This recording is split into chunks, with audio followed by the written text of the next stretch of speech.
Ice cream you scream we all scream for ice cream. अंग्रेजी में एक कहावत है कि हम वेल्थ क्रिएशन के बारे में सोचते हैं, आप वेल्थ क्रिएशन के बारे में सोचते हैं और हम सब वेल्थ क्रिएशन के बारे में सोचते हैं। नमस्कार दर्शकों, दूरदर्शन के निवेश कार्यक्रम में मैं अतुल दुबे आपका स्वागत करता हूं। आज हमारे स्टूडियो में राजेश पाटीदार जी विशेषज्ञ के रूप में पधारे हैं, जो वित्तीय विशेषज्ञ हैं और बाजार के बहुत सारे अप एंड डाउन मूव्स को जो है एनालिसिस भी करते हैं और वो हमें विस्तार से बताएंगे कि किस तरह से निवेश करना चाहिए और कहां पर निवेश करना चाहिए। हमारे दूसरे एक्सपर्ट है सीए पारुल श्रीवास्तव जी। कार्यक्रम में आपका स्वागत है मैडम। और मैडम जो है पेशे से चार्टर्ड अकाउंटेंट हैं, ये जो है हमें बारीकियों के बारे में बताएंगे कि निवेश करते समय या निवेश के जो रिटर्न्स मिलते हैं वहाँ पर किस तरह से सावधानी रख करके हम अपने पैसे को अधिक से अधिक लाभ प्राप्त कर सकते हैं या अपने आय में वृद्धि कर सकते हैं, अपने वेल्थ क्रिएशन में इन्हांसमेंट कर सकते हैं। तो चलिए दर्शकों, आप अपने पेपर और पेन को लेकर के तैयार हो जाएं। हमसे जुड़ने का टोल फ्री नंबर है 1800-233-0040। हमारा लैंडलाइन नंबर है 0755-266-0049। इन नंबरों से आप हमसे सजीव प्रश्न पूछ सकते हैं और अपनी जिज्ञासाओं के लिए जो उपयुक्त सलाह भी प्राप्त कर सकते हैं। तो चलिए हम अपनी चर्चा को आरंभ करते हैं। राजेश पाटीदार जी, आपसे जी। तो निवेश करने के पहले हमें कौन कौन सी सावधानियां रखनी चाहिए? देखिए, हर व्यक्ति ये कहता है कि हमें जितनी आय प्राप्त हो रही है ना, वो आय ही हमारी ज़रूरतों को पूरी नहीं कर पाती। तो ऐसे में निवेश, क्योंकि सभी का एक उद्देश्य रहता है कि हम कुछ पैसा निवेश करके अपना वेल्थ बढ़ाएं, लेकिन जब आय और निवेश में बात आती है तो वहां पर उसके सामने एक चैलेंज आ जाता है कि अपनी आय को कैसे वो मैनेज करे जिससे निवेश में कन्वर्ट कर सके। तो बेसिक सलाह क्या देंगे आप? जी जी अतुल जी, बहुत ही सही सवाल है। एक तो क्या होता है कि जो इनकम होती है, जो व्यक्ति की आमदनी होती है, उसमें से कितना रुपया निकाल के और निवेश किया जाए, है ना। तो क्या होता है कि कितना भी व्यक्ति कमा ले, लेकिन बचत अगर नहीं करेगा तो बचत नहीं हो पाती। तो कुछ प्रिंसिपल व्यक्ति को अपने खर्च में से एक परसेंटेज डिसाइड करके कि शुरुआत के दिनों में, जैसे अगर वो डिपेंड करता है कि आप किस एज ग्रुप में हैं। तो ज़्यादातर जैसे जब व्यक्ति अपने जीवन की शुरुआत करता है तो उस समय, क्योंकि उनके पास जिम्मेदारियां होती है कि असेट्स बनानी होती है, घर खरीदना है, गाड़ी खरीदना है, तो उस समय बचत थोड़ी कम हो पाती है। लेकिन व्यक्ति की उम्र जब बढ़ती है, कि जैसे जब वो अपने 40s में जाते हैं, तो उस समय थोड़ा पैसा ज़्यादा बचने लगता है। तो उस समय वो अपनी बचत के दर को बढ़ा सकते हैं।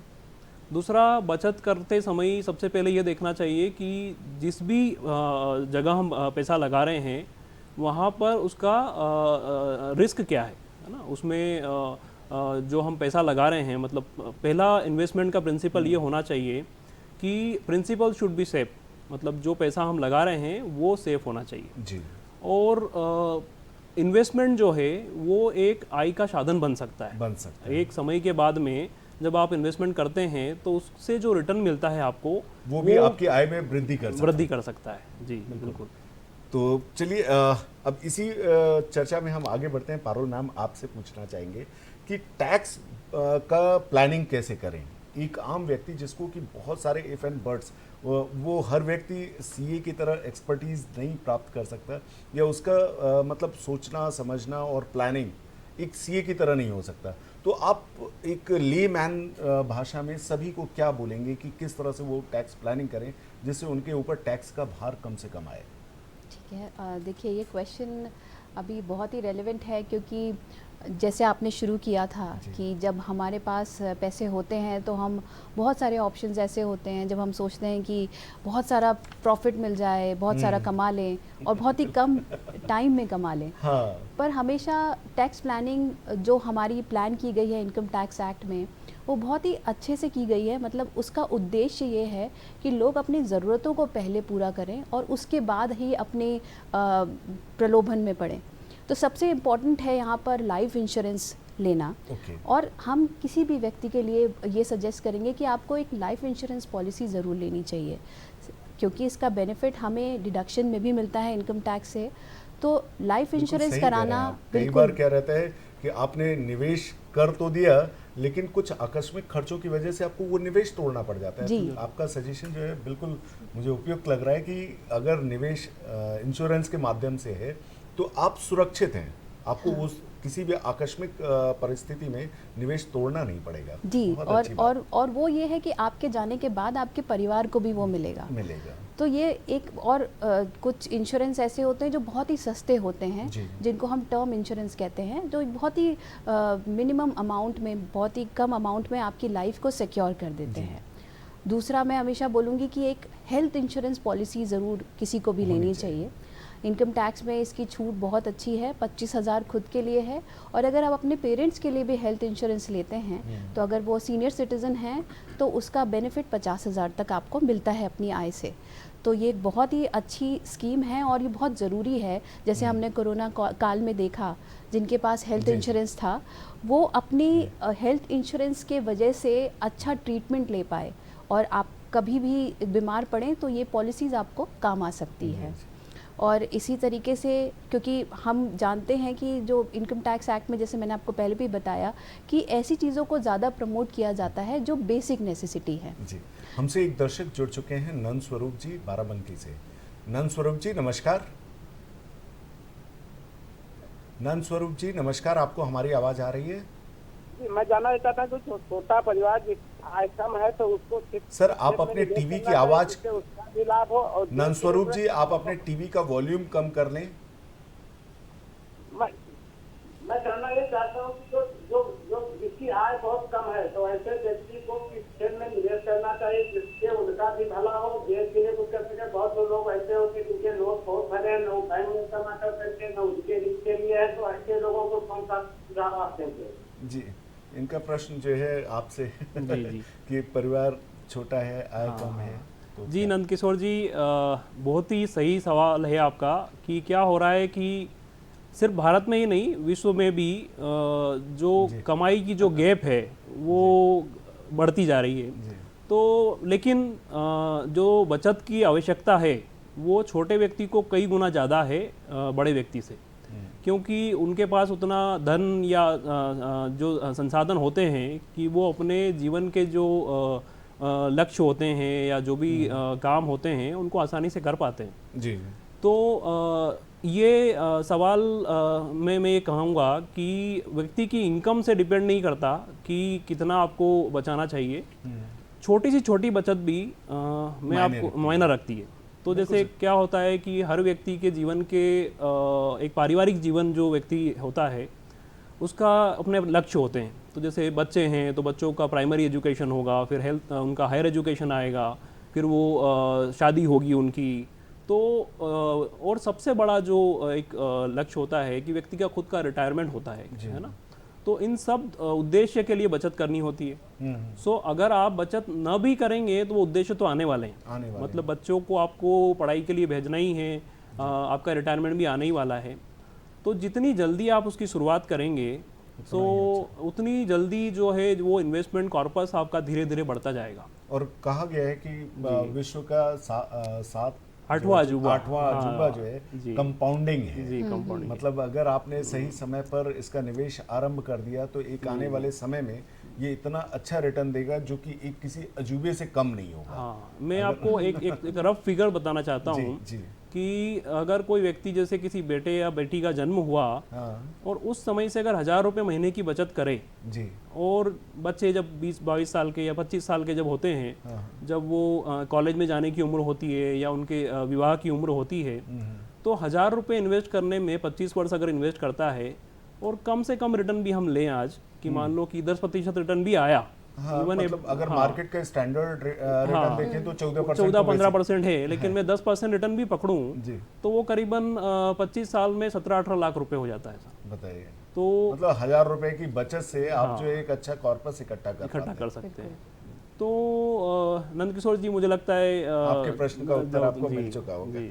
जी, बिल्कुल सही बात है कि अगर आप छोटी छोटी बचत को एक लंबे समय तक कंटिन्यू रखते हैं तो एक वेल्थ क्रिएशन तो ऑटोमेटिक हो ही जाता है, इन्फ्लेशन एडजस्टेड। अब वहां पर मुद्दा ये आता है कि हम महंगाई की मार को, क्योंकि सबसे बड़ा चैलेंज अगर आज की डेट में देखा जाए तो एक तो टैक्सेस और दूसरे जो हमारे इन्फ्लेशन के रेट हैं, ये दोनों को अगर हम देखें तो अप्लाई करने के बाद हमारे रिटर्न हमारे हाथ में दिखते नहीं है। ये एक चैलेंज हमारे सामने आता है और आप दोनों से जो है आज हमारी यही उम्मीद होगी कि इन दोनों समस्याओं का समाधान आप लोग जो है बिल्कुल उपयुक्त देंगे।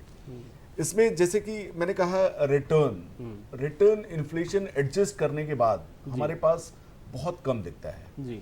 तो अब ऐसे कौन से ऑप्शन है जहां पर निवेश करके हम मैक्सिमम रिटर्न की संभावना या वांछित रिटर्न्स पा सकते हैं? सो अतुल जी, बिल्कुल जब भी हम कोई निवेश करें तो पहला लक्ष्य यही होना चाहिए कि वो कम से कम महंगाई को तो बीट करें जी। तो जैसे अभी भारत में जो महंगाई की दर है वो 6.5 से 7% एवरेज महंगाई है। तो अगर किसी व्यक्ति ने 100 रुपये लगाए तो अगले साल वो 107 तो होना ही चाहिए जी। तो वो पैसा कम से कम होना चाहिए। लेकिन उद्देश्य किसी भी इन्वेस्टर का ये नहीं होगा कि वो 107 ही बनाए, है ना। बिल्कुल सही और फिर अगर वो टैक्स के दायरे में आता है तो जिसमें उसने पैसा लगाया है उससे जो उसको रिटर्न आएगा उस पर टैक्स भी देना होता है। तो क्या होता है कि इन्वेस्टमेंट में हमें जब कोई प्रोडक्ट या कोई जब ऑप्शन चूज करना हो जी। तो उसमें ये देखना चाहिए कि क्या वो महंगाई को बीट कर रहा है, मेरा जो टैक्स का स्लैब है उसको देने के बाद में क्या बच रहा है, हमारे हाथ में क्या बच रहा है। तो अभी जिसको हम लोग कहते हैं कि रियल रिटर्न, है ना, पोस्ट इन्फ्लेशन एडजस्ट करने के बाद में और टैक्स को एडजस्ट करने के बाद में रियल रिटर्न क्या मिला जी। तो रियल रिटर्न के लिए कई सारे ऑप्शंस हैं, पर एक ऑप्शन जो मैं कहना चाहूँगा कि म्यूचुअल फंड जो है, म्यूचुअल फंड सेफ जी। सो म्यूचुअल फंड क्या है कि म्यूचुअल फंड ज़्यादातर लोग ये मानते हैं कि म्यूचुअल फंड में इन्वेस्ट करना इसका मतलब होता है कि शेयर बाजार में पैसा लगाना या इक्विटी में पैसा लगाना जी। पर मैं ये क्लियर करना चाहूँगा आपके शो के माध्यम से कि म्यूचुअल फंड एक इंडस्ट्री है ना, उसके अंदर कई सारे माध्यम उपलब्ध हैं कि व्यक्ति अपनी ज़रूरत के हिसाब से उसमें पैसा लगा सकता है। बिल्कुल सही बात है। तो पारुल जी, अब बात तो इन्होंने इन्फ्लेशन की कर दी जी।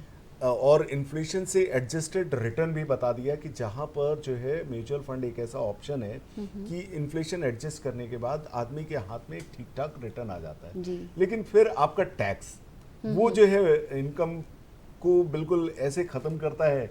तो वहां पर क्या आप सजेस्ट करेंगे कि किस तरह से प्लानिंग करें जी। कि हमारा जो है रिटर्न हमको दिखे?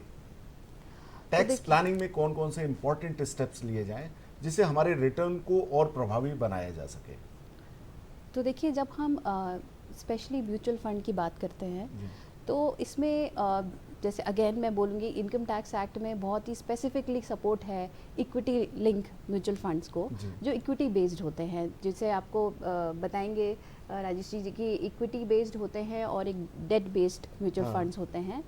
बट मैं अभी जो बताना चाहती हूँ, जैसे कुछ ऐसी स्कीम्स हैं जिसको ELSS बोलते हैं, इक्विटी लिंक सेविंग स्कीम, उसमें इन्वेस्ट करने पे ही आपको सीधे सीधे उस अमाउंट पे 1.5 लाख तक की छूट मिलती है। तो आप तो ये समझिए कि अगर आपने उधर पैसे लगाए तो आपको सीधे सीधे उस अमाउंट पे अपनी इनकम से छूट मिल जाती है। तो मतलब रिटर्न भी मिल जाता है और इनकम टैक्स से भी छूट मिल जाती है। तो इन्वेस्टमेंट अमाउंट पे ही छूट है तो ये बहुत बड़ा एक रिलीफ है इनकम टैक्स से। और बाकी टैक्स रेट अलग अलग स्लैब तो है ही। तो चलिए उस पर जो है हम विस्तार से आगे और चर्चा करेंगे कि कब और कैसे कितना टैक्स हमें देना पड़ता है।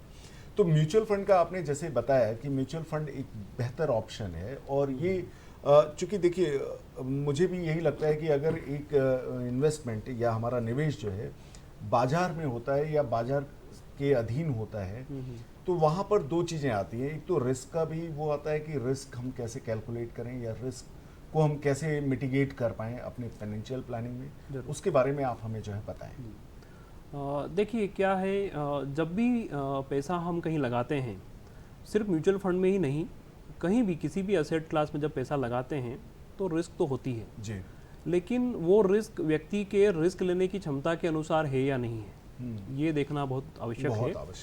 तो म्यूचुअल फंड में जैसे कि मैं कहूँगा कि सबसे सेफ किसी भी देश में क्या होता है तो सबसे सेफ होता है उस सरकार का बॉन्ड, है ना।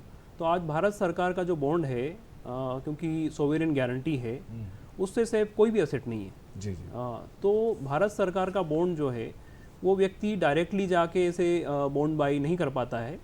तो म्यूचुअल फंड के माध्यम से ऐसी स्कीम्स हैं जिसमें आप भारत सरकार के बॉन्ड खरीद सकते हैं। और आज भारत सरकार के बॉन्ड का भी जो रिटर्न है लगभग वो 7.30 7.40 के समथिंग है। तो ये तो एकदम सेफ हो गया, सुरक्षित हो गया और जिसको inflation के कोई बराबर रिस्क है। नहीं लेना। जो कि जनरली लोग मानते हैं कि जो फिक्स डिपॉजिट होती है बैंक में वो एकदम सेफ होता है, उसमें लिखा हुआ आता है कि टारगेट मैच्योरिटी पे इतना मिलेगा, वैसा ही ये बॉन्ड भी है। दूसरा, थोड़ा सा जब रिस्क बढ़ाते हैं तो उसका रिटर्न बढ़ता है जी। ना? और रिस्क बढ़ाने का इसमें पैरामीटर जो है म्यूचुअल फंड में हर इन्वेस्टर के लिए अवेलेबल है। तो कोई व्यक्ति चाहता है कि मुझे 20% रिस्क लेना है, तो 20% मान लो रिस्क लेके वो इक्विटी लेगा। तो अब इक्विटी क्या होता है कि एक और चीज़ जो लोगों के मन में है या ऐसा माना जाता है कि इक्विटी मतलब ट्रेडिंग होता है ना। इक्विटी को लोग एक असेट नहीं मानते हैं, है ना। जैसे कोई हमसे व्यक्ति, एक दर्शक जुड़ चुके हैं, महेंद्र राजपूत जी भोपाल से।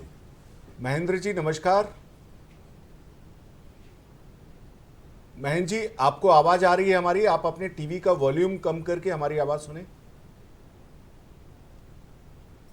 मेरी आवाज आ रही है? जी महेंद्र जी, आपकी आवाज आ रही है, प्रश्न पूछिए आप अपना। हाँ, मैडम से मेरा सवाल ये है टैक्स सेविंग को लेके जी कि हमने एक प्लॉट 10 साल पहले खरीदा था जी। और अगर आज मैं उसको बेच रहा हूँ तो जो मुझे कैपिटल गेन हो रहा है उस पे, उसको टैक्स को हम कैसे बचा सकते हैं? जी, इनका प्रश्न जो है आपसे है मैडम कि इन्होंने एक प्लॉट खरीदा है और उस प्लॉट पर जो कैपिटल वो गेन 10 हो साल रहा पहले है, खरीदा था मैंने। जी, तो उस पर ये कैपिटल गेन का कंप्यूटेशन कर रहे होंगे और उसके बाद उस कैपिटल गेन से बचने के लिए इनको क्या सजेशन देंगे आप? महेंद्र जी, एक तो आपने जो प्लॉट खरीदा था उस पे कोई घर बना हुआ है या सिर्फ प्लॉट है या एग्रीकल्चर लैंड है? ये मुझे लग रहा है कि ये प्लॉट ही है, घर नहीं है। प्लॉट, ये प्लॉट ही है जिस पर घर नहीं बना हुआ है, ओपन लैंड है जी। ओपन लैंड है। तो महेंद्र जी, इसमें तो एक तो आपको इंडेक्सेशन का बेनिफिट मिल जाएगा कैपिटल गेन में, और दूसरा आप इसको दोबारा कैपिटल एसेट में उसमें इन्वेस्ट करके अपने कैपिटल गेन को बचा सकते हैं। और साथ में कुछ एक लिस्टेड है इन्वेस्टमेंट्स, वो उसमें आप इन्वेस्ट करके अपना टैक्स सेव कर सकते हैं। टैक्स बॉन्ड वगैरह में Yes, जो है हाँ, इन्वेस्ट करके कर सकते हैं। तो मैं समझता हूँ महेंद्र जी को आपके प्रश्न अब का अगर एग्रीकल्चर लैंड है तो वो फिर एक अलग फिर बात एक है। अलग कहानी हाँ, हो जाएगी। हाँ। उन्होंने इनकम्प्लीट इन्फॉर्मेशन दी है, तो ठीक है महेंद्र जी, आप जो है उससे संबंधित कोई दूसरी संपत्ति खरीद के अपना टैक्स बचा सकते हैं। बिल्कुल। तो अब जो है एक बात आती है पारुल मैडम की, कई बार इनकम टैक्स फिल करने के लिए हम वेब पोर्टल का यूज़ करते हैं, तो वहाँ पर एक लेमैन जिसको कुछ भी नहीं पता है और वो अपनी टैक्स फाइलिंग खुद से करना चाहता है, तो उसको आप कैसे सजेस्ट करेंगे कि वो किस तरह से जाकर के अपनी टैक्स फाइल कर सके? ओके, इसमें और इसकी अंतिम तारीख भी क्या होगी? जी जी जी तो सबसे पहले इम्पोर्टेंट बात तो ये है जो मैं बोलना चाहूँगी कि अपनी टैक्स रिटर्न ज़रूर भरें, सब सारे ही लोग। आप अपनी रिटर्न खुद भी भर सकते हैं, अगर ये बहुत ज़्यादा कॉम्प्लिकेटेड नहीं है तो आप सब अपनी रिटर्न्स खुद भर सकते हैं। इसके लिए आपको ज़रूरी है एक पैन नंबर लेना, परमानेंट अकाउंट नंबर, और ये पैन अप्लाई कर सकते हैं आप ऑनलाइन, जो आपको बहुत इजीली अप्लाई कर सकते हैं आप। इसको आपको अपने आधार नंबर से लिंक करना ज़रूरी है, वो भी बहुत इजी प्रोसीजर है। साथ में आपको इनकम टैक्स के पोर्टल पे अपना एक लॉगिन क्रिएट करना पड़ेगा और आप उसमें अपने पैन नंबर के साथ बहुत इजीली ही अपनी ITR फाइल कर सकते हैं। और आपकी ITR की लास्ट डेट, क्योंकि हम ऐसा मानते हैं कि आपका बिजनेस नहीं है और आप ऑडिट नहीं कराते, तो अगर आप इंडिविजुअल हैं तो आपका लास्ट डेट 31 जुलाई है। और हम सब के लिए जो 31 मार्च 2024 है, जो ईयर एंड हो रहा है, उसके लिए 31 जुलाई 2024 तक अपनी रिटर्न फाइल कर लेनी चाहिए आप सबको। जी जी। अब एक प्रश्न जो है आपसे है राजेश जी कि मार्केट इस समय जो है, जैसे कि हम देख रहे हैं कि ऑल टाइम हाई पर है जी।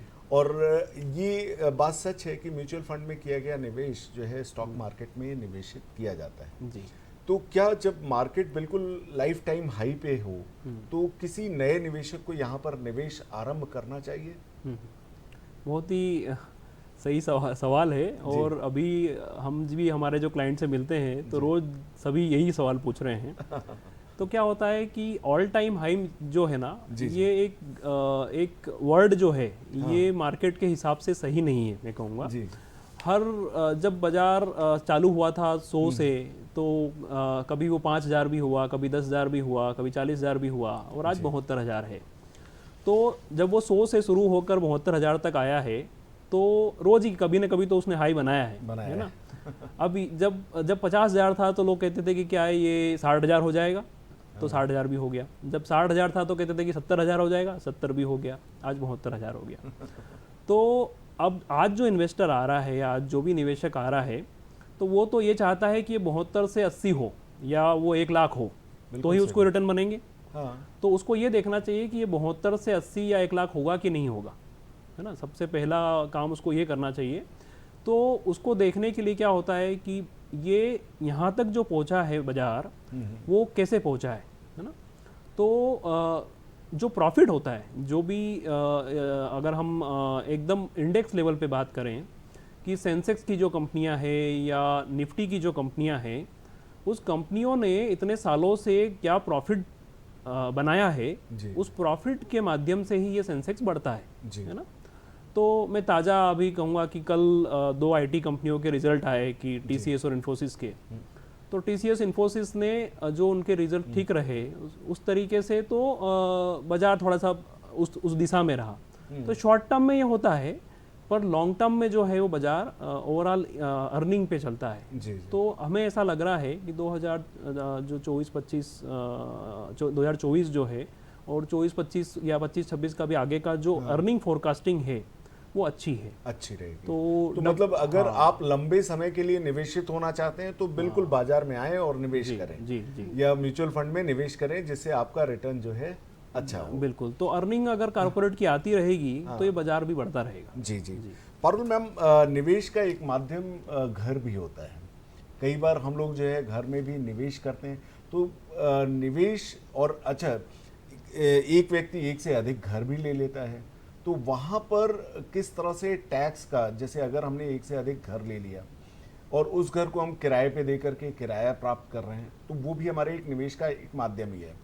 और उसके बाद उस घर से हमें आय प्राप्त हो रही है किराए के रूप में, तो उस पर क्या टैक्स लगेगा, और लगेगा तो किस प्रकार से और कितना लगेगा? या उस टैक्स से हम बचने के कोई रास्ते भी हैं क्या?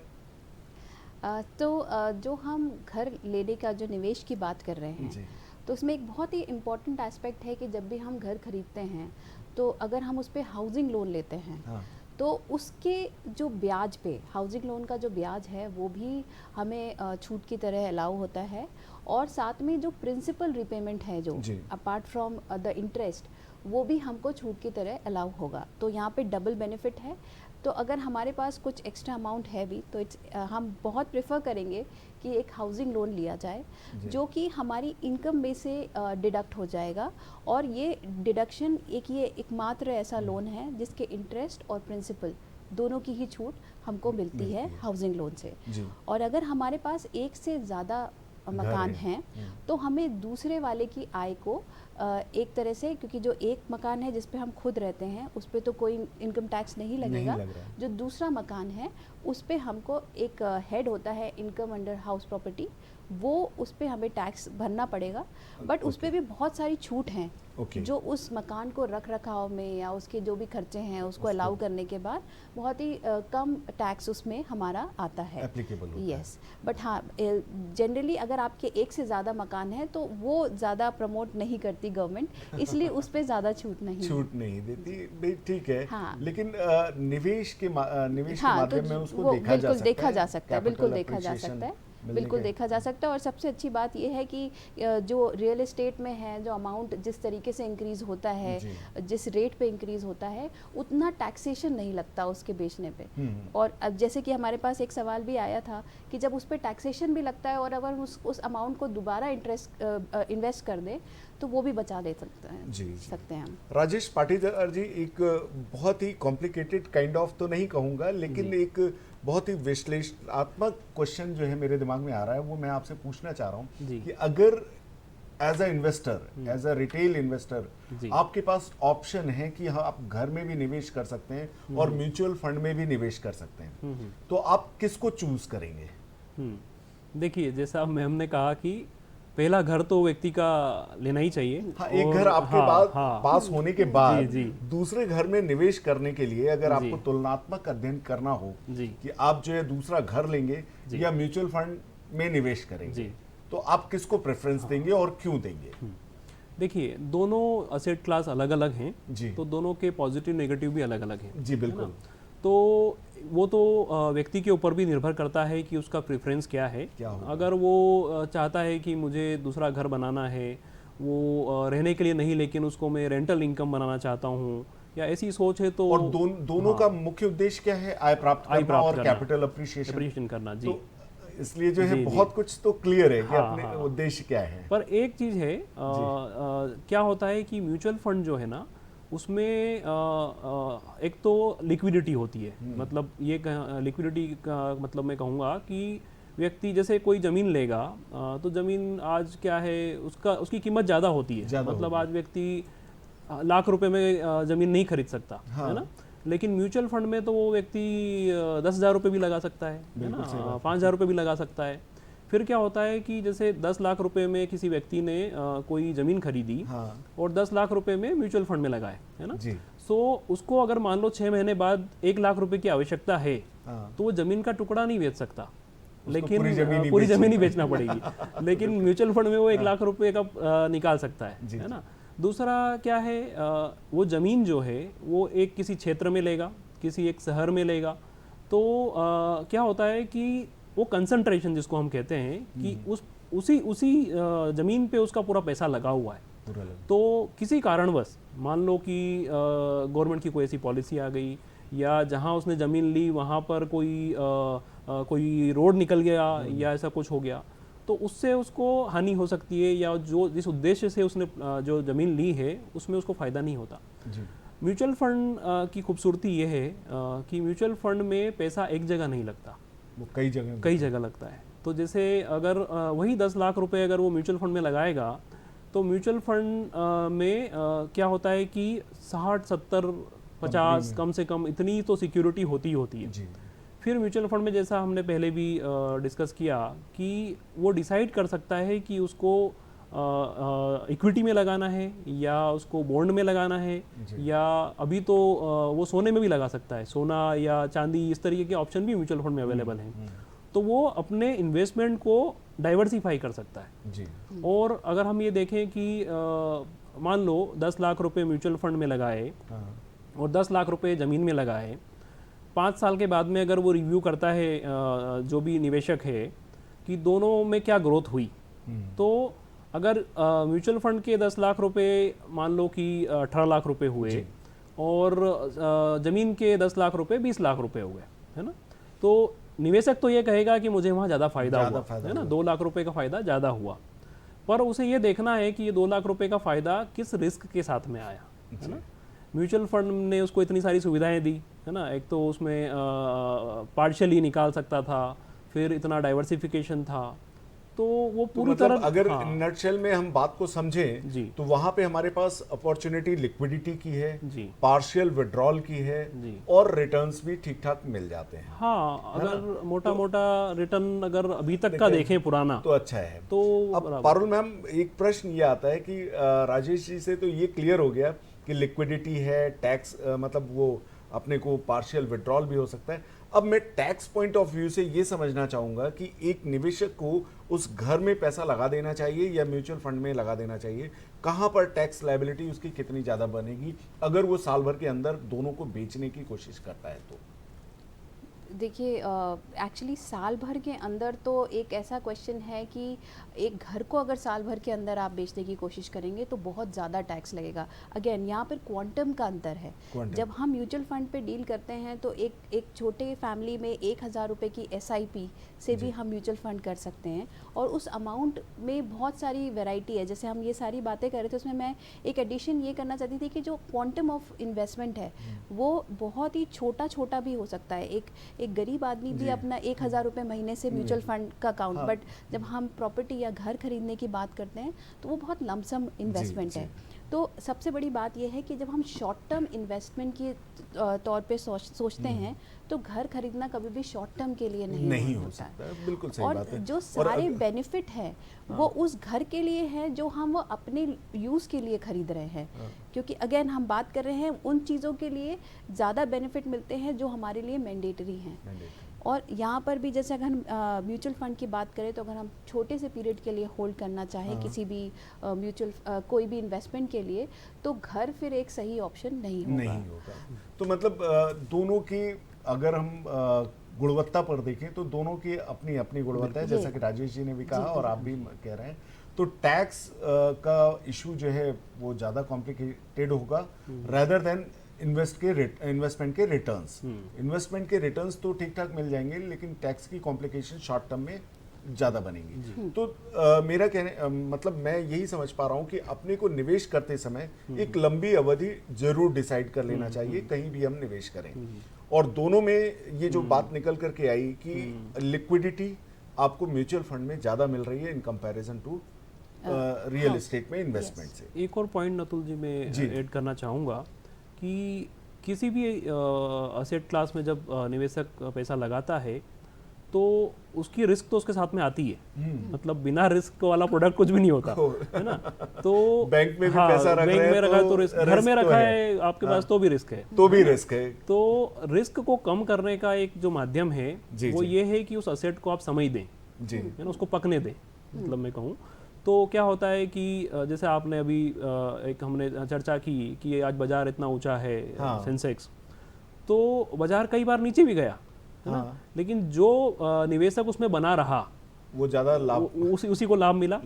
वैसे भी जमीन में भी वैसा ही होता है कि कोई क्या होता है कि किसी ने जमीन ली और वो क्योंकि जमीन में तो और भी बाजार का तो भाव रोज दिखता है जमीन का तो भाव भी नहीं दिखता, तो वो और पैनिक हो जाता है। तो समय दें, जितना ज्यादा समय देंगे तो वो रिटर्न अच्छा देती है। एक नए निवेशक को, क्योंकि अब बात लिक्विडिटी, रिलायबिलिटी और रिटर्न्स की चल रही है, तो यहाँ पर हर जो एक नया बच्चा जिसने की जॉब अभी अभी लगी है उसको आप क्या सलाह देंगे कि किस तरह से उसको अपना निवेश आरंभ करना चाहिए?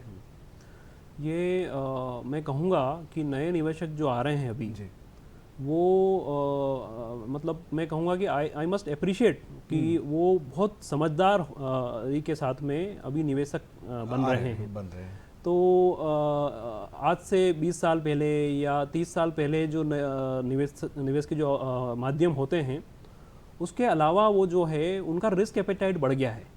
रिस्क लेने की जो क्षमता है वो बढ़ गई है। वो कैसे बढ़ गई है सर कि अभी आज व्यक्ति जब पढ़ाई करके निकलता है तो उनकी जो आमदनी है वो आमदनी पुराने लोगों से कई गुना ज़्यादा है ना। और आमदनी ज़्यादा होने के साथ साथ क्या हो रहा है कि नई जनरेशन में उनको असेट्स ज़्यादा क्रिएट नहीं करनी होती है। क्या होता है कुछ पहले से ही क्रिएट। तो आज जैसे अगर मैं मेरा ही एग्जांपल दूँ तो मेरे बेटे को, क्योंकि मैं जो काम कर रहा हूँ, मैंने घर बनाया है या मैंने जो असेट्स बनाई हैं उससे अगर वो बेटा साथ में है या वैसा है तो उसको वहाँ से शुरुआत नहीं करनी है। तो उसके पास क्या होता है कि सेविंग्स के लिए पैसा ज़्यादा बचता है ना। तो जब अभी जो बच्चे करियर की शुरुआत कर रहे हैं तो उनके पास सेविंग का प्रोपोर्शन अच्छा है।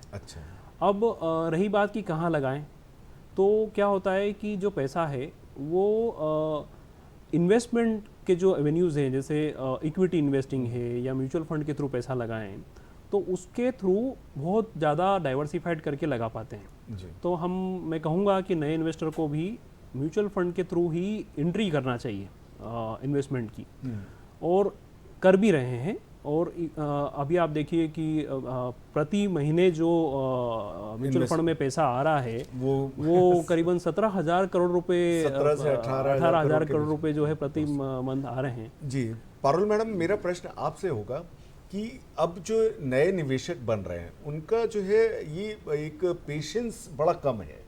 उनको एक मूवी में था ना कि 21 दिन में पैसे डबल, और अब तो वो ये सोचते हैं कि 9:15 बजे मैंने पैसे लगाए और 2:30 बजे तक मेरे पैसे डबल हो जाएं।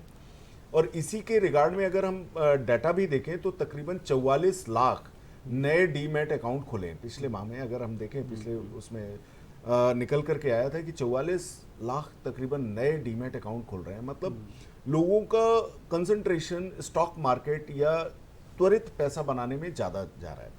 तो इन लोगों के ऊपर अगर जैसे कोई स्टॉक मार्केट से पैसा बनाता है तो उसके ऊपर टैक्स लायबिलिटी का कंप्यूटेशन कैसे होता है, या उसके ऊपर टैक्स लायबिलिटी कैसे आएगी? अगर वो जल्दी जल्दी स्टॉक खरीद बेच करके पैसा बना रहा है तो उसे टैक्स लायबिलिटी का कंप्यूटेशन कैसे करना चाहिए, या कितना निर्धारित किया जाएगा? उसकी राशि के अकॉर्डिंगली होगा एक्सेप्टेड, लेकिन किस तरह से उसका कंप्यूटेशन होगा उसके बारे में हम आपसे जानना चाहेंगे। जी, तो इसमें भी बेसिकली यही है कि जब आप कोई भी एसेट को, कोई भी शेयर को या म्यूचुअल फंड है, इसको जितना होल्ड करते हैं जी, जी। इसके हिसाब से टैक्स बनता है। और जनरली जब आप उसको लंबे टाइम तक होल्ड करेंगे तो उसमें टैक्स का रेट कम होता है, और छोटे टाइम तक अगर होल्ड करेंगे तो उसमें टैक्स का रेट ज़्यादा होता है। और इक्विटी, जैसे हम म्यूचुअल फंड की बात करें तो जब वो इक्विटी बेस्ड म्यूचुअल फंड होते हैं तो अगर हम उसको शॉर्ट टर्म होल्ड करते हैं, और शॉर्ट टर्म का मतलब होता है 12 महीने से कम, तो फिर वो 15% टैक्सेशन होता है। और अगर हम उसको लॉन्ग टर्म होल्ड करते हैं तो पहली बात तो उसमें एक एग्जेम्पशन है, 1 लाख तक का प्रॉफिट एग्जेम्प्ट है, और उसके ऊपर 10% का फ्लैट टैक्स लगता है। बट अगर हम डेट बेस्ड म्यूचुअल फंड्स में जाएंगे तो उसमें आने वाले टाइम पे तो ऐसा टैक्स है कि आपके सीधे स्लैब रेट पे लगता था। बट अगर हमने 31 मार्च 2024 के पहले ही कोई म्यूचुअल फंड पे इनकम है हमारी, और उस समय हम टैक्सेशन की बात करें तो उसमें अगर हमने उसको शॉर्ट टर्म होल्ड किया हुआ है तो हमें उसके ऊपर अपने स्लैब रेट पे टैक्स लगेगा, और अगर हमने लॉन्ग टर्म होल्ड किया हुआ है तो 20% इंडेक्सेशन के साथ आएगा।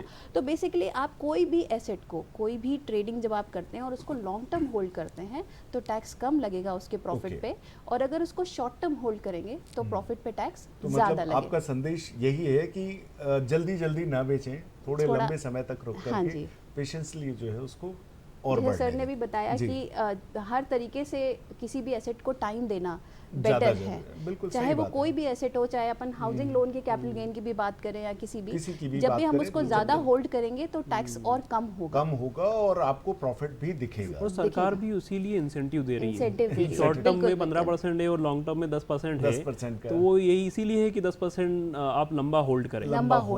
बिल्कुल सही बात मतलब सरकार भी हमसे कह रही है कि पेशेंस रखें।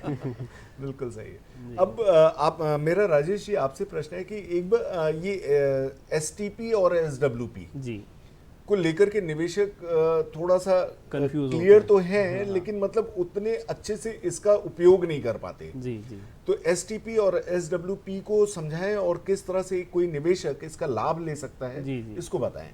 बहुत ही बढ़िया सवाल है सर आपने जो पूछा। और अधिकतर निवेशकों के मन में एसआईपी जो है ना वो हर कोई व्यक्ति समझ गया है। एसआईपी तो हर महीने पैसा लगाना और उससे एवरेजिंग होगी और एक समय के बाद अच्छा पैसा बन जाएगा, पैसा बनेगा। अब जैसे एसटीपी से मैं शुरू करता हूँ, तो एसटीपी का पूरा जो फुल फॉर्म है वो है सिस्टमेटिक ट्रांसफर प्लान जी। तो इसमें सिस्टमेटिकली ट्रांसफर होता है। तो जैसे आज हमने डिस्कस किया कि बाजार काफ़ी बड़ा हुआ है ना, तो बाजार बड़ा हुआ है तो आज अगर पैसा लगाना है तो अगर व्यक्ति एक साथ पैसा लगाएगा आज तो वो इसी लेवल पे लगाएगा। अगर यहाँ से बाजार बढ़ता है तो फायदा होगा और बाजार नीचे जाता है तो नुकसान होगा। इसको थोड़ा सा एवरेजिंग करने के लिए एसटीपी का उपयोग किया जा सकता है। तो एसटीपी में क्या करते हैं कि जो पैसा, जैसे मान लो किसी निवेशक को आज 1 लाख रुपया लगाना है, तो वो 1 लाख रुपया पूरा इक्विटी में ना लगा के वो डेट फंड जो होते हैं ना, या थोड़े से जो हाइब्रिड फंड होते हैं जहां पर इक्विटी की रिस्क नहीं है ना, तो जैसे लिक्विड फंड है ना, या ओवरनाइट फंड है, तो वहां पे वो पैसा पार्क कर दें, है ना। तो 1 लाख रुपए वहां लगा दिया और उसका जो अभी जिस तरीके का ब्याज मिल रहा है, जैसे ओवरनाइट फंड है, तो मैंने कहा कि भारत सरकार का जो 10 साल का बॉन्ड है उसका भी रिटर्न अभी 720 के समथिंग है। तो लिक्विड फंड के रिटर्न भी 6.5 के आसपास, 7 के आसपास रिटर्न आ रहे हैं। तो वो 1 लाख रुपए पे उसको उतना मिलता रहेगा। फिर वो प्रति महीने या 15 दिन में या सप्ताह में एक वहाँ पे ट्रिगर लगा दे कि 10,000 रुपये प्रति महीने अगले 10 महीने तक इक्विटी की स्कीम में चले जाएं पैसे। तो 10,000 रुपये 10 महीने में वो लग जाएंगे। और चूंकि वो पैसे 1 लाख रुपए वहाँ लिक्विड फंड में थे, तो उसका ब्याज भी उसको मिलता रहेगा, उसका जो रिटर्न है वो मिलता रहेगा। तो मार्केट को ये थोड़ा एवरेजिंग करने का तरीका है जी। तो जिसको लमसम पैसा लगाना हो और एक बार में नहीं लगाना हो, तो ये बहुत ही बेहतरीन तरीका है जो एसटीपी के माध्यम से जो है वो पैसा मार्केट में लगता रहे। जी। तो कई बार हम सजेस्ट करते हैं कि 24 महीने 36 महीने की भी एसटीपी कर सकते हैं, ऐसा नहीं कि 2-4-6 महीने का ही करना है। तो बहुत अच्छा, जैसा एसआईपी होता है, एसआईपी में क्या होता है कि हर महीने व्यक्ति की आमदनी आ रही है और नई आमदनी में से वो पैसा लगा रहा है। लेकिन एसटीपी में आज उसके पास पैसा है पर वो एक साथ नहीं लगा, तो वो मार्केट के उतार चढ़ाव का लाभ भी ले सकता है अगर लंबे समय तक निवेशित रहना है। तो बिल्कुल। अब मैम, इसमें एक प्रश्न ये उठता है कि एसटीपी के माध्यम से हमने पैसे ट्रांसफर तो कर दिए, जैसा कि सर ने कहा कि आप इसे मासिक बेसिस पर या वार्षिक साप्ताहिक बेसिस पर जो है इसको ट्रांसफर कर सकते हैं। तो वहां पे इन्होंने पहले पैसे को पार्क किया कहाँ? डेट फंड में। तो डेट फंड पे भी कुछ इनकम अराइज होगी, तो उसका टैक्सेशन कैसे होगा? देखिए, जो इनकम है वो डिविडेंड की तरह टैक्स होगी, और वो चाहे कोई भी फंड से हो वो अलग सेक्शन में ही टैक्स होगी। बट जो हम प्रॉफिट की जो बात करेंगे, वो हम उसमें जो होल्डिंग पीरियड लेंगे वो पर्टिकुलर उस डेट में कब से इन्वेस्ट हुआ उसका होल्डिंग पीरियड जी।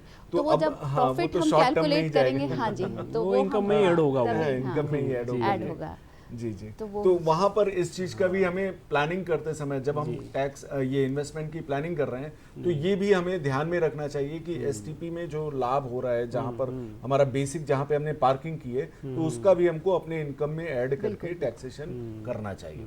जरूर। अब बात एसडब्ल्यूपी की आती है। एसडब्ल्यूपी को किस तरह से व्यक्ति अपने हित में, एक निवेशक अपने हित में उपयोग कर सकता है? एसडब्ल्यूपी जो है उसका जो पूरा नाम है वो है सिस्टमेटिक विड्रॉल प्लान। तो आप सिस्टमेटिकली विड्रॉ कर रहे हैं, एसटीपी में सिस्टमेटिकली ट्रांसफर कर रहे थे और एसआईपी में सिस्टमेटिकली इन्वेस्ट करते हैं, है ना। तो सिर्फ बीच का शब्द अगर समझ लिया आपने तो तीनों का पकड़ में आ जाएगी। तो एसडब्ल्यूपी में विड्रॉ करेंगे, पैसा ऑलरेडी बाजार में लगा हुआ है, जो भी स्कीम में आपने लगाया वहाँ से विड्रॉ करना है। अब क्या होता है, खासकर ये स्कीम उन लोगों के लिए बहुत फ़ायदेमंद है जिनको एक रिकरिंग इनकम चाहिए, जिनको जैसे हम जो रिटायरीज होते हैं ना, कि जिनको पेंशन नहीं है, और जब वो व्यक्ति रिटायर हुए तो उनको अपना प्रोविडेंट फंड का या जो उन्होंने लाइफ में जो सेविंग की, जो पैसा इकट्ठा किया, वो पैसा उन्होंने कहीं एक जगह इकट्ठा किया होगा और वहाँ से हर महीने उनको आमदनी चाहिए। तो ये विड्रॉल प्लान जो है ये एक फिक्स, उसमें एक तो ये है कि बाजार के उतार चढ़ाव का कोई लेना देना नहीं। आपने एक अमाउंट जो है डिसाइड कर दिया कि जैसे किसी व्यक्ति का मान लो 10 लाख रुपए लगा हुआ है और हर महीने उसे 10,000 रुपए निकालना है। तो 10,000 रुपए की यूनिट म्यूचुअल फंड में क्योंकि यूनिट होती है, वो सेल होके और उस पर्टिकुलर तारीख को उसके खाते में आ जाती है। तो उसमें कई बार ये होता है, ज़्यादातर जब मान लो कि इक्विटी में पैसा लगाया हुआ है और बाजार थोड़ा वोलेटाइल है, तो कई बार ऐसा लगता है इन्वेस्टर को कि मैंने जो पैसे लगाए थे उसी में से आ रहा है वो, है ना, प्रॉफिट में से नहीं आता है। तो एसडब्ल्यूपी का सही फायदा लेने के लिए व्यक्ति को थोड़ा समय देना चाहिए इन्वेस्टमेंट को। तो फॉर एग्जांपल अगर 10 लाख रुपए लगाए और 10,000 रुपये निकालना है, तो ये तो 10% का रिटर्न चाहिए उस पर, तभी वो 10,000 निकाल पाएगा। अगर उन्हें वैसी जगह लगाया है जहां 10% रिटर्न नहीं आते, मान लो किसी ने डेट फंड में ही लगाए हैं, लिक्विड फंड में ही लगाए हैं, तो विड्रॉल थोड़ा कम करना पड़ेगा, अदरवाइज उनका कैपिटल कम होगा, है ना। तो अगर उन्होंने 2-3 साल का समय दे दिया तो प्रॉफिट इतना इकट्ठा हो जाता है कि फिर वो प्रॉफिट से विड्रॉ कर सकते हैं। जी। तो इसमें भी मैडम आप क्या सजेस्ट करेंगी कि अगर आदमी को अपने टैक्स कम करना हो तो कितने समय बाद से जो है निवेशक अपने एसडब्ल्यूपी स्टार्ट करे? मैं यही बोलूँगी कि उसको लॉन्ग टर्म होल्ड करना, जैसे सर ने बताया, बिल्कुल सही है। और जिस तरीके से हम बात करते हैं तो जैसे कि 1 साल तो कम से कम, और अगर बाकी जैसे सर भी सजेस्ट करें, बट हाँ उसका जो मेच्योरिटी है वो कम से कम 1 साल तो होना ज़रूरी है। होना ज़रूरी है। जैसे एक और मुख्य इसमें ध्यान रखने वाली बात ये है कि जो विड्रॉवल है आपके एप्रिसिएशन से कम होना चाहिए। हाँ। अगर आपको जो राशि लगाई है उसको बढ़ाना है तो पर क्या होता है कि जो महंगाई की दर है वो भी तो प्रतिवर्ष बढ़ती जाती है। तो व्यक्ति आज अगर 10,000 रुपये में उसका काम चल रहा है तो अगले साल वो 10,700 रुपये में चलेगा अगर हम एक एवरेज इन्फ्लेशन भी पकड़ लें तो इसलिए वो जब पैसा लगाता है तो उस समय ये देखना जरूरी है कि वो जो स्कीम है क्या वो उतना रिटर्न दे पाएगी कि मेरा विड्रॉल भी फुलफिल हो जाए और कैपिटल बचा रहे। बिल्कुल सही बात है। तो इस तरह से हम जो है, अब मैडम एक निवेश का एक माध्यम गोल्ड होता है। गोल्ड को हम जो है पहले तो प्रीशियस मेटल तो है ही, साथ में आजकल ये स्टेटस सिंबल भी बन चुका है। लोगों को लगता है कि नहीं, गोल्ड में निवेश से ज़्यादा ज़रूरी है कि गोल्ड शो ऑफ के लिए भी हमें चाहिए। तो यहाँ पर हम कई बार निवेशित भी करते हैं और कई बार इसे खरीदते भी हैं, जस्ट मतलब अपने स्टेटस सिंबल के बतौर। तो क्या इसको खरीदते या बेचते समय हमको टैक्स देना पड़ सकता है, या कई बार हम इसको मॉर्गेज करके लोन भी लेते हैं, जैसे कि बहुत सारे ऐड भी चलते हैं कि आपको त्वरित 1 मिनट में गोल्ड लोन उपलब्ध है। तो इस तरह के अगर कोई लोन लेता है तो क्या, जैसे हाउसिंग लोन पर उसको टैक्स डिडक्शन मिलता है, तो क्या इस तरह के लोनों पर भी टैक्स की कोई ऑब्लिगेशंस हैं? देखिए, जो हम हाउसिंग लोन की बात करते हैं, वैसे ही गोल्ड लोन पे कोई छूट नहीं है। अगर हम अपने गोल्ड को बैंक पे रख के कोई भी अमाउंट लेते हैं बैंक से, किसी भी बैंक से या किसी भी फाइनेंशियल इंस्टीट्यूशन से, तो हमें उसके ब्याज पे कोई छूट नहीं मिलती, ना उसके प्रिंसिपल पे ना उसके ब्याज पे, और वो सारा ही हमको, मतलब इनकम टैक्स में ऐसा कोई बेनिफिट नहीं है। अब अगर हम बात करें बॉन्ड्स की, अगर हम गोल्ड बॉन्ड्स पे इन्वेस्ट करते हैं तो उसमें एक तो हम बहुत सारे लोगों को ये विचार पसंद नहीं आएगा क्योंकि हमारे देश में ऐसी मेंटालिटी नहीं है, बट हाँ इसमें जो हमें जो प्रोसीड मिलते हैं जो गोल्ड बॉन्ड्स के, जब उसकी मैच्योरिटी हो जाती है वो पूरी तरीके से टैक्स फ्री होते हैं। बस उसका जो ब्याज है उस पर टैक्स लगता है, बट उसके जो प्रोसीड्स हैं वो टैक्स फ्री हैं। तो और उसके अगेंस्ट में लोन भी ले सकते हैं आप। और सबसे इम्पॉर्टेंट बात यह है कि जिस तरीके से हम अनसेफ होता है फिजिकल गोल्ड रखना अपने घर पे, वैसी कोई सेफ्टी इश्यूज बॉन्ड्स के साथ नहीं है। और मतलब सेफ्टी पॉइंट ऑफ व्यू से बॉन्ड ज़्यादा अच्छे हैं। हाँ।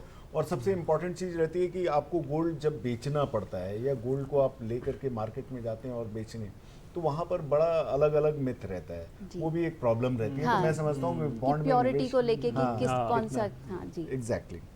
अब राजेश जी, मेरा प्रश्न आपसे है कि क्या म्यूचुअल फंड में कोई ऐसा निवेश का माध्यम है कि जहां पर एक बार निवेश करके मैं गोल्ड में, प्रॉपर्टी में और स्टॉक मार्केट में और भी अलग अलग तरह के जो एसेट्स हैं उनमें एक साथ निवेश कर सकूं और एक ही जगह मुझे पैसा देना हो? हाँ जरूर, इस तरीके के स्कीम्स अवेलेबल हैं म्यूचुअल फंड में। उसे मल्टी एसेट फंड कहते हैं। जी जी। सो जैसे कि नाम ही मल्टी एसेट है, तो चूंकि म्यूचुअल फंड की कोई भी स्कीम जो होती है उसका एक उद्देश्य होता है, तो उस उद्देश्य को जो रेगुलेटरी बॉडी है उससे अप्रूवल लेना होता है। ओके। तो मल्टी एसेट फंड में कई तरीके की मल्टी एसेट जो कंपनीज जो मल्टी एसेट फंड देती है, उसमें आपने जैसे कहा कि क्या उसमें गोल्ड भी आ जाए, डेट भी आ जाए, इक्विटी भी आ जाए, तो ये सब उसमें फुलफिल होता है। जी। उसका रेशो कम ज़्यादा है। ओके। तो जैसे किसी को कोई व्यक्ति चाहता है कि मुझे गोल्ड 30% चाहिए उस स्कीम में, हाँ। तो आपको बाजार में वैसी स्कीम ढूंढनी पड़ेगी जिसमें गोल्ड का कंपोजिशन ज़्यादा हो, है ना। या कोई व्यक्ति चाहता है कि थोड़ा फ्लेवर चाहिए, गोल्ड एक वो चाहिए और बाकी जो है मुझे इक्विटी में ज़्यादा चाहिए, तो ज़रूर वो मल्टी एसेट फंड अवेलेबल है। जी जी। जिसमें कि 3-4 एसेट क्लास में पैसा लगा सकते हैं। जी जी जी। तो मतलब मल्टी एसेट में निवेश करके हम जो है ये देख सकते हैं कि हमारा पैसा जो है गोल्ड में भी निवेशित है, स्टॉक मार्केट में भी निवेशित है और रियल एस्टेट, मतलब अलग अलग कंपोनेंट्स में हमारा पैसा भी लेते हैं कुछ फंड। हाँ, तो वो निवेशित हो जाता है। बिल्कुल। पारुल मैम, आपसे हम चाहेंगे कि कुछ अच्छे सुझाव जो कि फाइनेंशियल प्लानिंग के तहत हैं, एक निवेशक को करना चाहिए, आप संक्षिप्त में वो जो है बता सकते हैं कि ये जो है अच्छे सुझाव हैं जिनसे हम प्रॉपर फाइनेंशियल प्लानिंग कर सकते हैं। देखिए, जब हम फाइनेंशियल प्लानिंग की बात करते हैं तो किसी भी पोर्टफोलियो को बहुत ही अच्छे से मिक्स्ड होना चाहिए। मतलब जैसे हमने पहले भी बात करी कि जो बेसिक नेसेसिटी पे इन्वेस्टमेंट है वो सबसे पहली प्रायोरिटी होनी चाहिए। उसके साथ ही हमको, जैसे कि अगर हम सेल्फ एम्प्लॉयड हैं तो नेशनल प्रोविडेंट फंड स्कीम है जो जैसे नेशनल पेंशन स्कीम है, प्रोविडेंट फंड है, पीपीएफ है, इनमें इन्वेस्ट करना बहुत ज़रूरी है क्योंकि एक तो इसके साथ हमें टैक्स सेविंग भी होती है जी, जी। और साथ में ये एक हमें पोस्ट रिटायरमेंट, मतलब कोई भी पर्सन है जो काम कर रहा है, चाहे उसकी खुद की दुकान हो या वो कोई भी ऐसा काम कर रहा है जो गवर्नमेंट रिलेटेड नहीं है, बट उसके बाद उसको पेंशन और प्रोविडेंट फंड कहाँ से मिलेगा। तो ये सारी स्कीम्स हैं गवर्नमेंट की, बहुत अच्छी स्कीम्स हैं। इसके बारे में लोगों को कुछ अवेयरनेस है, कुछ लोगों को नहीं है, पर इसमें इन्वेस्टमेंट करना चाहिए लोगों को। साथ में हाँ जी, अगर सीनियर सिटीजन्स हैं तो उनके लिए भी स्पेसिफिक स्कीम्स बनी हुई है, सीनियर सिटीजन्स सेविंग स्कीम्स, जो कि उनके लिए फ़ायदेमंद हैं। साथ में जैसे हमने डिस्कस किया कि म्यूचुअल फंड्स, अगर आप डरते हैं शेयर मार्केट में डायरेक्टली पैसा इन्वेस्ट करने के लिए, आपको लगता है कि आप उतने केपेबल नहीं हैं कि आप अपने अमाउंट को रिस्क पे ले सकें, क्योंकि जैसे सब लोग कहते हैं इट इज़ वेरी रिस्की, तो आप ये किसी एक्सपर्ट को करने के लिए दे सकते हैं और इसीलिए आप ये म्यूचुअल फंड पे इन्वेस्ट कर सकते हैं। और साथ में सबसे अच्छी बात यह है कि ये एक ऐसी स्कीम है, जैसे आप म्यूचुअल फंड में भी इन्वेस्ट करते हैं तो इसमें आपको टैक्स सेविंग भी है और साथ में आप सेफ भी हैं। आप मतलब अभी ही सर ने मुझे थोड़ी देर पहले बोला कि इसमें कभी लॉसेज ही नहीं होते तो ये एक बहुत ही सेफ वे है इन्वेस्ट करने के लिए। बहुत संक्षिप्त में हम आपसे वो चाहेंगे कि हमारे बहुत सारे दर्शक ग्रामीण भाई हैं, ग्रामीण के किसान भाई हैं, बिल्कुल। उनके लिए निवेश का आप क्या सजेशन देंगे? जी बिल्कुल, मैं कहना चाहूँगा, मैं भी एक किसान पुत्र ही हूँ तो मैंने किसानों की आर्थिक स्थिति को बहुत नज़दीकी से देखा है। तो क्या होता है कि किसान जो खेती करता है उसकी आमदनी निश्चित नहीं होती, वो आमदनी बहुत उतार चढ़ाव वाली होती है। तो उनके लिए और सेविंग का जो प्रतिशत है गाँव में वो बहुत कम है। तो उन्हें क्या है कि किसी वर्ष अगर फसल अच्छी आई तो जो आमदनी होती है उससे बचत करना चाहिए और बचत को इन्वेस्टमेंट के रूप में करना चाहिए। मतलब जैसे किसान जिस तरीके से खेतों में इतनी मेहनत करते हैं, उनका पैसा भी उतना ही मेहनत करना चाहिए, पैसे को काम पे लगाना चाहिए। तो पहला तो ये संदेश हो गया कि जो पैसा है उसको काम पे लगाएं तो वो बढ़ के आपको मदद करेगा। दूसरा मैं कहूँगा कि गांव में रिटायरमेंट जो है वो उसके बारे में लोग नहीं सोचते हैं। वो भी तो क्या होता है कि फिर वो बच्चों पर निर्भर होते हैं, खेतों में इतनी मेहनत करते हैं और एक वृद्धावस्था में जाके बच्चों पर निर्भर होते हैं। तो उन्हें अपनी शुरुआत से ही, जब वो यंग होते हैं तब से ही अपने वृद्धावस्था के बारे में सोचना चाहिए। तो उसकी प्लानिंग भी बचत के थ्रू की जा सकती है। बहुत अच्छी बात। पारुल मैम, आपसे मैं जो है अपने किसान भाइयों के लिए और ग्रामीण में जो है बिल्कुल संक्षिप्त में मैं बस यही बोलूँगी, जैसे कि हमने ऐसी बात करी है कि अपनी सेविंग करें आप, और जब भी आपके पास थोड़े से भी पैसे इकट्ठे हों तो अपने रिटायरमेंट के लिए ऐसी स्कीम्स हैं गवर्नमेंट की हैं, जो एक बैंक में जाके भी वो खाता खुलवाया जा सकता है पीपीएफ का। आप जाइए, आपके जितना भी पास में जो भी बैंक की ब्रांच है वहाँ पे पीपीएफ का अकाउंट खुलवाइए और जितनी भी अमाउंट आपके पास मिनिमम भी है उसको जाके इन्वेस्ट ज़रूर करिए। बहुत अच्छी बात। तो समय का अभाव है, क्योंकि पैसे की बात है, सबको अच्छा लगता है, सबको पसंद है और सब इसके बारे में जानना चाहते हैं, लेकिन समय के अभाव में हम अपने कार्यक्रम को समाप्ति की ओर ले चलते हैं। आप लोग हमारे कार्यक्रम में पधारे, स्टूडियो में पधारे, इसके लिए बहुत बहुत हार्दिक धन्यवाद। तो दर्शकों, इस तरह से आपने देखा कि एक निवेश करते समय हमें कितना सावधान रहना चाहिए, लिक्विडिटी, रिलायबिलिटी, इन सब को देख करके ही निवेश करना चाहिए। अगले सप्ताह फिर हम नए टॉपिक के साथ प्रस्तुत होंगे आपके बीच और चर्चा को जारी रखेंगे। नमस्कार।